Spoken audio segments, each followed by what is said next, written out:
pense qu'il y a une nécessité dans l'entreprise de ne pas voir forcément le déplacement professionnel comme un coût, mais comme un investissement.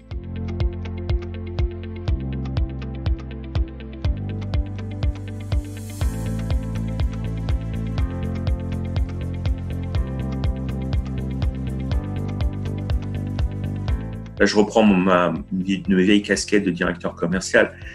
Pendant longtemps, on a dit qu'il fallait avoir beaucoup de gens sur le terrain pour pouvoir faire du commerce. Il va y avoir une remise en cause, à mon avis, sur la notion de performance et d'efficacité, parce que là, pour l'instant, il faut se dépasser. Je pense notamment à tout un pan de l'activité dans la pharmacie, les visiteurs, qui sont des gens qui voyagent énormément. Il va y avoir une vraie question sur l'efficacité commerciale et donc cette notion de distanciation, c'est-à-dire est-ce qu'il y a tout ou partie de l'interaction que je vais avec les pharmacies ou avec les médecins, par exemple, que je peux remettre en cause, si oui, comment, sous quelle forme, etc. Donc je pense que le métier du commercial va évoluer et donc du coup, on peut se poser la question sur moi ce que j'appelle le temps de cerveau disponible, c'est-à-dire le temps de cerveau disponible, c'est le temps que tu as passé à te déplacer pour aller d'un point A à un point B par rapport à la réelle interaction et efficacité que tu as eue. Je pense qu'il va y avoir à mon avis, des grosses remises en question sur cette notion de performance. Il se trouve que c'est un travail que je fais aujourd'hui.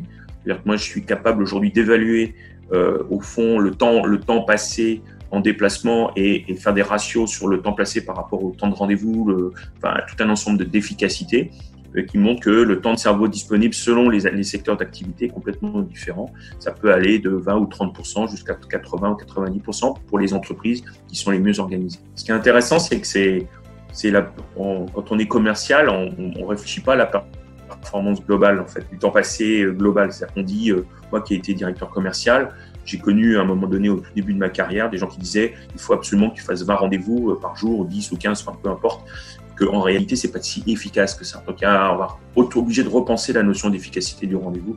Je pense que de ce point de vue-là, ça va alléger peut-être les troubles ou donner un peu plus d'air à des pratiques qui, pour certaines d'entre elles, sont révolues.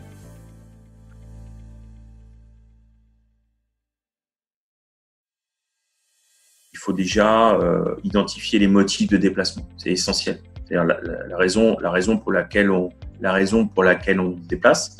Ensuite, essayer d'évaluer l'efficacité, le temps passé versus les taux de succès, les ratios habituels qu'on peut avoir. Donc ça, c'est la deuxième étape. Ensuite, la troisième étape, c'est plutôt une étape de dire, au fond, en termes de prospection, par rapport à mon métier, vers quoi j'ai plutôt tendance, vers quoi il faut que j'aille en termes qui est moins forcément consommateur de temps de déplacement. Est-ce que j'ai pas intérêt à bouger un certain nombre de mes activités vers un certain nombre de mes clients qui eux ont beaucoup plus virtualisé. Donc du coup, je suis dans un type de rapport un tout petit peu différent qui me permet d'optimiser mes déplacements et par conséquent à la fois la performance de mes collaborateurs, comme on le disait au début de notre entretien, le risque.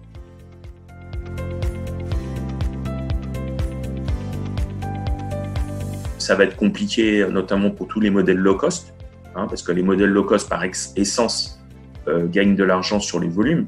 Par exemple, une boîte comme EasyJet ne gagne pas d'argent s'il y a des taux de remplissage qui sont inférieurs à 85%. Donc, on sait que les modèles low cost vont vraiment souffrir. Donc, la question, ça va être plutôt de dire quelles alternatives vont être proposées ou, de toute façon, tu as vu, il y a déjà 2 ou 3 low cost qui sont passés à la trappe. Il y a sur les 3 dernières semaines. Ensuite, avec des gros enjeux pour les 2 principaux en France sur l'aérien, comme EasyJet ou Ryanair.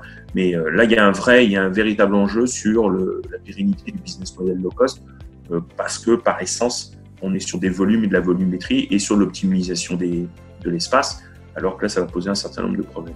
Il va y avoir aussi des choses assez intéressantes également, malheureusement, j'allais dire, sur tout ce qui a été initialisé, notamment pour faire tout ce qui est le car sharing et tous ces sujets-là, donc qui sont aussi des modèles low cost en fait, qui sont des modèles low cost en ce sens qu'ils ont pour objet, vertueux d'ailleurs, de réduire les coûts, de diminuer la pollution, etc.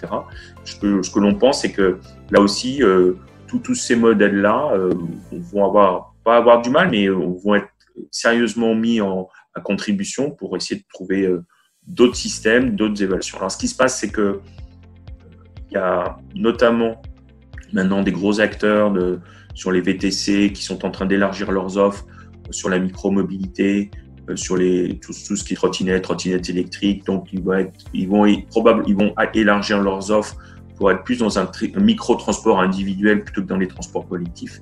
Donc là, il va y avoir certainement un rebondissement par rapport à ça.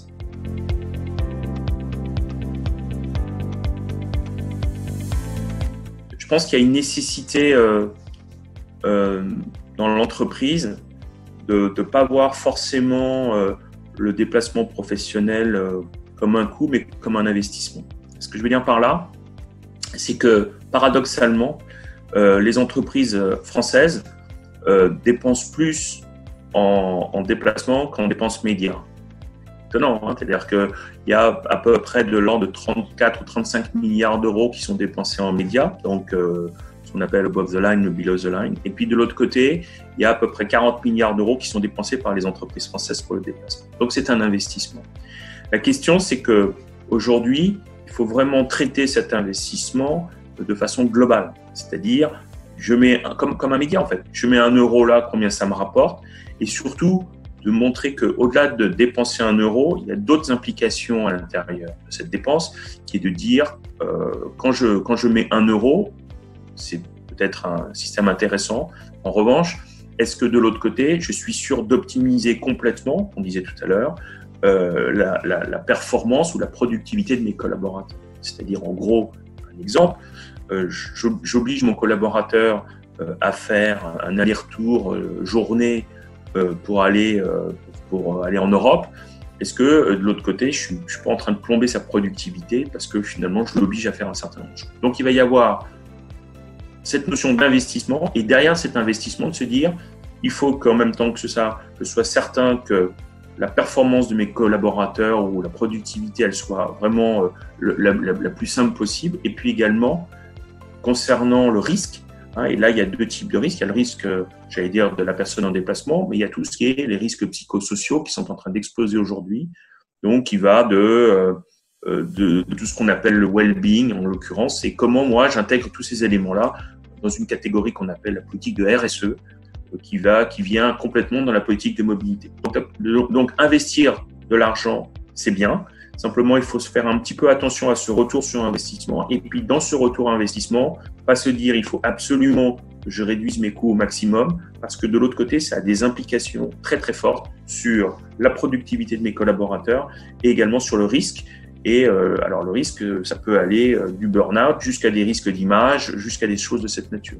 Ça, c'est plus complexe à appréhender parce que aujourd'hui, personne ne le fait de façon sérieuse, mais c'est un vrai enjeu. Donc, voyage égale investissement, comme budget marketing égale investissement, et on peut calculer un retour sur investissement de façon assez simple, avec des ratios de productivité par rapport au temps passé, des masses salariales, enfin, il y a 50 méthodes pour pouvoir calculer ça de façon assez simple, et je recommande en fait à un certain nombre d'opérateurs de bien prendre ce budget de déplacement.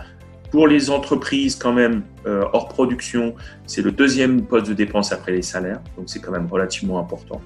Donc c'est quand même de l'argent. Cet argent, il faut savoir comment il est utilisé et pas simplement se dire j'achète pas cher ou j'achète de cette manière-là, sans imaginer toutes les répercussions qu'il peut y avoir derrière sur, encore une fois, la performance et le risque dans lequel on se met. Mais c'est même un risque personnel, hein. Je rappelle que aujourd'hui, le mandataire social, sur un certain nombre de conditions, on le voit bien avec le Covid, hein, peut être pénalement responsable de ne pas avoir pris toutes les mesures nécessaires pour faire que l'encadrement du déplacement de son collaborateur soit fait dans les meilleures conditions.